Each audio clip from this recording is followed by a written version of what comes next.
1월 29일 하루를 시작하는 말씀입니다. 오늘 본문은 창세기 20장 1절로 18절입니다. 아브라함이 거기서 네게부 땅으로 옮겨가 가데스와 술 사이 그랄에 거류하며 그의 아내 사라를 자기 누이라 하였으므로 그랄 왕 아비멜렉이 사람을 보내어 사라를 데려갔더니 그 밤에 하나님이 아비멜렉에게 현명하시고 그에게 이르시되 내가 데려간 이 여인으로 말미암아 내가 죽으리니 그는 남편이 있는 여자임이라. 아비멜렉이 그 여인을 가까이 하지 아니하였으므로 그가 대답하되 주여 주께서 의로운 백성도 멸하시나이까? 그가 나에게 이는 내 누이라 하지 아니하였나이까? 그 여인도 그는 내 오라비라 하였사오니 나는 온전한 마음과 깨끗한 손으로 이렇게 하였나이다. 하나님이 꿈에 또 그에게 이르시되 내가 온전한 마음으로 이렇게 한 줄을 나도 알았으므로 너를 막아 내게 범죄하지 아니하게 하였나니 여인에게 가까이 하지 못하게 함이 이 때문이니라. 이제 그 사람의 아내를 돌려보내라. 그는 선지자라. 그가 너를 위하여 기도하리니 내가 살려니와 내가 돌려보내지 아니하면 너와 내게 속한 자가 다 반드시 죽을 줄 알지니라. 아비멜렉이 그날 아침에 일찍 일어나 모든 종들을 불러 그 모든 일을 말하여 들려주니 그들이 심히 두려워하였더라. 아비멜렉이 아브라함을 불러서 그에게 이르되 내가 어찌하여 우리에게 이렇게 하느냐? 내가 무슨 죄를 내게 범하였기에 내가 나와 내 나라가 큰 죄에 빠질 뻔하게 하였느냐? 내가 합당하지 아니한 일을 내게 행하였도다 하고 아비멜렉이 또 아브라함에게 이르되 내가 무슨 뜻으로 이렇게 하였느냐? 아브라함이 이르되 이곳에서는 하나님을 두려워함이 없으니 내 아내로 말미암아 사람들이 나를 죽일까 생각하였음이요 또 그는 정말로 나의 이복 누이로서 내 아내가 되었음이니라. 하나님이 나를 내 아버지의 집을 떠나 두루 다니게 하실 때에 내가 아내에게 말하기를 이후로 우리의 가는 곳마다 그대는 나를 그대의 오라비라 하라. 이것이 그대가 내게 베풀 은혜라 하였었노라. 아비멜렉이 양과 소와 종들을 이끌어 아브라함에게 주고 그의 아내 사라도 그에게 돌려보내고 아브라함에게 이르되 내 땅이 내 앞에 있으니 내가 보기에 좋은 대로 거주하라 하고 사라에게 이르되 내가 은 1000개를 내 오라비에게 주어서 그것으로 너와 함께한 여러 사람 앞에서 내 수치를 가리게 하였노니 내 일이 다 해결되었느니라. 아브라함이 하나님께 기도하며 하나님이 아비멜렉과 그의 아내와 여종을 치료하사 출산하게 하셨으니 여호와께서 이왕에 아브라함의 아내 사라의 일로 아비멜렉의 집의 모든 태를 닫으셨음이더라. 아멘. 여기 1절에 네게부라는 단어가 나오는데요. 네게부는 남쪽이란 뜻입니다. 아브라함은 가나안의 남쪽 네게부 지방의 가데스와 술 사이 그랄로 이사 간 거죠. 아브라함이 이사 간 그랄은요, 가나안과 애굽의 국경 지대로 무역상들이 집결하는 곳입니다. 그리고 그곳은 그랄 왕 아비멜렉이 통치했던 것입니다. 여러분, 왜 아브라함은 여기에 왔을까요? 성경은 그 이유를 말하지 않습니다. 기근 때문이 아니라면 추측이 가능한 것은 하나밖에 없어요.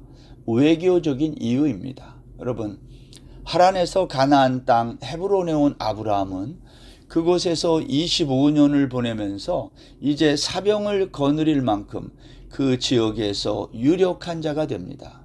문제는 그것이 가나안 남방의 그랄 왕 아비멜렉과의 사이에 긴장감을 가져온 거예요. 한쪽에 힘이 세지면 긴장하게 돼 있거든요.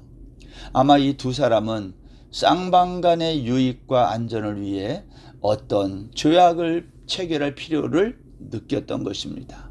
아니면 정략적인 결혼을 통해 상호 간의 유대를 다질 필요가 있었던 것이죠. 문제는 아브라함의 이와 같은 선택이 옳았느냐는 겁니다. 25년 전 아브라함은요, 가나안의 기근을 피해 애굽에 갔다가 애굽의 바로에게 아내를 누이라고 속이고 위기를 모면한 적이 있습니다. 그런데 지금 똑같은 상황이 벌어진 겁니다.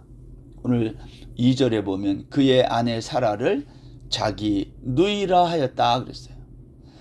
여러분, 사람은요, 자기가 가지고 있는 죄의 습성이 쉽게 고쳐지지 않아요. 우리가 앞에서 살펴본 것처럼 창세기 17장에서 할례를 행한 다음에 아브라함은 나그네를 환대하는 사람으로 변해 있었어요. 18장에 가면 심판에 직면한 소돔성을 위해 중보 기도하는 사람으로 바뀌어 있었습니다. 그리고 이런 와중에 이삭을 출생합니다. 그런데 이런 영적이고 거룩한 이야기가 이렇게 기록되고 있는 이곳에 25년 전 아브라함이 애굽에서 저지른 부끄러운 실수가 반복되고 있는 거예요. 그 이유가 뭘까요? 여러분, 사람이 나이를 더 먹고 그렇다고 해서 신앙의 연륜이 깊어지는 게 아닙니다. 교회를 오래 다녔다고 깊어지는 것도 아니에요. 할례를 받았고 그렇다고 해서 인간의 연약함이 사라지지 않았어요. 여러분, 솔로몬은요 1000번제를 드리고 성전을 건축하는 여러 가지 영적인 일을 많이 했어요. 지혜의 왕으로 먼 나라까지 소문이 났던 왕이지만 그의 말년은 추락하고 말았어요. 엘리야는 갈멜산에서 바알과 아세라 선지자 850명과 누가 섬기는 신이 진짜 신인지 대결할 때에 불로 응답받는 기적을 경험했지만 이세벨 왕후의 이 독한 한마디 말 때문에 광야로 도망하여 로뎀나무 아래 앉아 이제 나를 여기서 죽여달라고 오늘 그렇게 고백했던 사람이에요. 영적인 전성기가 있는지 모르지만 설령 영적 전성기에 오른 사람이 있다 해도 그것을 지속하는 것은 쉽지 않은 겁니다. 이런 거죠.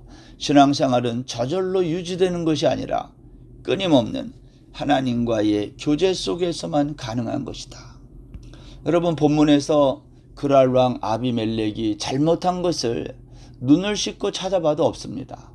아브라함이 자기 누이라고 했고 당시 고대 왕들의 관습으로 볼 때에 첩을 두는 건 역시 이상한 일이 아니었거든요. 사실 하나님은 그날 밤에 아비멜렉에게 나타날 것이 아니라 아브라함에게 나타나 너 왜 거짓말 했냐고 혼을 내야 맞습니다. 그런데 하나님은 오히려 반대로 하신 것이죠. 그 이유가 무엇이겠습니까? 여러분, 오늘 본문 8절 이하를 보면 이방 사람 아비멜렉은요 하나님을 두려워해요. 근데 믿음의 사람 아브라함은 하나님을 두려워하지 않고 오히려 아비멜렉에게 자기가 죽을까 봐 두려워해요. 그랄 왕 아비멜렉은 비록 이방 사람이었지만 결코 남의 아내를 빼앗을 사람이 아니었어요. 9절에서 말하기를 아브라함에게 내가 무슨 잘못을 너에게 했기에 나와 내 나라를 큰 죄에 빠지게 하려 하느냐, 내가 합당하지 않은 일을 내게 했다고 말하지 않습니까? 아비멜렉은요 자신이 잘못한 것이 없음에도 아브라함에게 오히려 이번 일에 대한 대가로 은 1000개를 주면서 사라의 수치를 덮어주겠다는 거예요. 이런 말을 미루어 볼 때 아비멜렉은요 온전한 마음과 깨끗한 손을 가진 자로 보여집니다. 여러분, 세상에는 아비멜렉과 같은 이방인들이 있다는 것을 아셔야 돼요. 비록 하나님을 모르고 믿음은 없지만 하는 말과 행동은 믿음을 가진 우리보다 더 괜찮은 사람들이 많다는 거예요. 하나님을 두려워한 아비멜렉과 하나님보다 아비멜렉을 더 두려워한 아브라함의 모습은 마치 오늘날 우리들의 모습을 보여주고 있는지도 몰라요. 여러분, 오늘 본문의 이야기가 우리에게 말하려고 하는 게 뭘까요? 하나님의 택함을 받고 믿는 사람은 아무렇게나 살아도 하나님이 지켜준다, 그러니 염려하지 말라, 그런 겁니까? 여러분, 오늘 본문에서 아브라함의 실수와 인간의 연약함, 그것을 성경이 폭로하려고 하는 것입니까? 오히려 그것보다는 인간의 연약함과 실수에도 불구하고 하나님의 은총이 임하고 있음을 보여주는 것 아니겠습니까?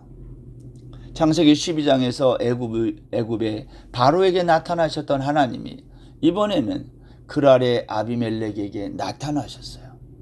하나님은 아브라함의 연약함과 넘어짐에도 불구하고 그의 실수를 통해 이방 나라 왕에게 나타나셔서 아브라함이 한낱 나그네가 아니라 온 세상의 복의 근원이며 선지자임을 증거하는 거예요. 여러분, 이것은 아브라함의 실수와 약점과 아무 관계없이 오직 하나님의 신실하신 약속에 근거한다는 겁니다. 너희들이 왜 복을 받는지 아느냐? 너희들이 복을 받는 것은 아브라함 때문임을 보여주시려는 것입니다. 여러분, 우리 중에 혹시 나는 왜 이렇게 복이 많아? 나는 특별히 노력하지도 않고 수고하지도 않았는데 왜 이렇게 하는 일이 잘 돼? 혹시 그런 분이 계십니까? 그리스도인은 그런 생각이 들어야 돼요. 내가 이렇게 수고하고 했었더니 이런 결과가 나왔어. 나는 이런 복을 누릴 만한 자격이 있어. 그렇게 하는 것이 아니라 왜 이렇게 하는 일이 잘 될까? 그러한 생각이 들어야 되는 거예요. 나는 도대체 불교식으로 말하면 전생에 무슨 일이 있었기에 이렇게 지지리도 복이 없어 하면서 자신을 비난하지 않기를 바랍니다. 그것은 그리스도인답지 못한 거예요. 여러분, 우리가 이렇게 사는 것은 나의 수고와 땀 때문이 아니라 하나님이 약속한 복 때문이라는 것입니다. 적어도 우리는 창세기 1장부터 여기까지 20장까지 살펴본 대로 말한다면 우리는 사실 노아의 홍수 때에 이미 망한 사람들처럼 망해야 맞아요. 그런데 망해야 하는 바로 그때에 하나님의 약속이, 하나님의 그 복이 나에게, 우리에게 임한 것입니다. 아브라함이 애굽의 바로나 그랄의 아비멜렉보다 나은 점이 무엇입니까? 우리가 예수님을 믿지 않는 사람들보다 나은 점이 뭐예요? 없어요. 우리는 정말로 연약한 존재입니다. 그렇다면 왜 하나님은 우리를 이렇게 연약한 존재로 만드셨을까요? 요한 칼빈은 그것을 가리켜 하나님의 은총 때문이라 그랬어요. 하나님의 은총이 우리의 약함을 감싸주는 거예요. 만약 하나님의 은총이 간섭하지 않으셨다면 사라에게 내년 이맘쯤에 아들을 낳으리라는 약속이 큰 위험에 빠질 뻔했던 겁니다. 하나님이 그걸 막으신 거예요. 아브라함은 하나님의 이 놀라운 약속을 받고도 그것을 간과했던 것입니다. 여러분, 17절에 보면 참 재미있습니다. 아브라함이 하나님께 기도하는데 아비멜렉의 그 집안의 여자들의 닫힌 태문이 열리도록 기도해요. 여러분, 하나님은 사라의 일로 인해서 아비멜렉 집의 모든 때를 닫으셨어요. 근데 아브라함의 기도로 그 닫힌 태문을 연 겁니다. 근데 여러분 생각해 보세요. 재밌는 것은 지금 아브라함은 자기 코가 석자입니다. 자기도 아이를 못 낳고 있어요. 근데 남의 집에 아이를 낳도록 기도한 겁니다. 여러분, 좀 코미디 같지 않습니까? 아브라함은 내년 이맘쯤에 아이를 낳을 거라는 약속을 받은 후 그 아들이 아직 태어나기도 전 아비멜렉의 집에 불임이라는 불행의 역사가 끝나고 생명의 역사가 이어지는 것을 보는 겁니다. 이런 말이죠. 아브라함아, 아비멜렉 집 모든 여인들의 태의 문을 열고 닫는 것도 내가 한다. 그렇다면 내 아내 사라의 태의 문을 열고 닫는 자가 누구겠니? 너 머리가 있으면 생각 좀 해. 그런 말 아닐까요? 하나님은 연약한 우리에게 은총을 입혀 역사하시는 것입니다. 저는 실수가 많고 연약한 우리들을, 우리 교회를, 우리 민족을 은총을 부어 사용하실 하나님을 기대합니다. 우리는 나 하나 살기 위해 이 땅에 보냄을 받은 자가 아닌 것입니다. 아브라함처럼 하나님의 은총을 입어 많은 열방과 이웃을 위해 쓰임받는 자들입니다. 그러한 여러분들을 위해 기도하겠습니다. 하나님 아버지, 우리를 불쌍히 여기시고 우리를 사용하여 주옵소서. 연약한 우리에게 주의 은총을 아브라함처럼 입혀주시고 쓰임받는 저희들 다 되게 하여 주옵소서. 예수님의 이름으로 기도드립니다. 아멘.